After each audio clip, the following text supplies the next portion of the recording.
സുന്ദര, ആ ഞാനൊരു കാര്യം ചോദിച്ചാ നീ സത്യസന്ധമായേ മറുപടി പറയാവൂ. ഉണ്ണികൃഷ്ണ, നിന്നോട് ഞാൻ എന്തെങ്കിലും നുണ പറഞ്ഞിട്ടുണ്ടാ ഉണ്ണികൃഷ്ണ? നീ അതൊക്കെ അവിടെ നിർത്തിയേ.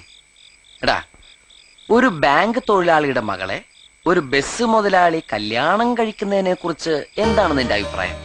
ബാങ്ക് തൊഴിലാളിയുടെ മകളെ മനസ്സിലായി, ആ. പക്ഷെ ബസ് മുതലാളി മനസ്സിലായില്ല? ഇല്ല. ഞാനൊരു ക്ലൂ തരാം. അമ്പാടിയിലുണ്ട്, കൈലാസത്തിലില്ല. അമ്പാടിയിലുണ്ട്, കൈലാസത്തിലില്ല. Beef fry. Beef fry. ആ, അമ്പാടി ഹോട്ടലിലുണ്ട്, കൈലാസ് ഹോട്ടലിലില്ല. അത് വെയിറ്റ് ചെയ്യാനല്ലേ? പാമ്പിന്റെ മുകളിൽ ഇങ്ങനെ നൃത്തമാടും. നീല നിറത്തിലുള്ള ഉജാല, ഉജാല, ഉജാല. വേണ്ട വേണ്ട, എല്ലാം മാക്കി, എല്ലാം മാക്കി. വെണ്ണ കട്ടു തിന്നുന്നവൻ. Milma president. May I coming? Yes, come in.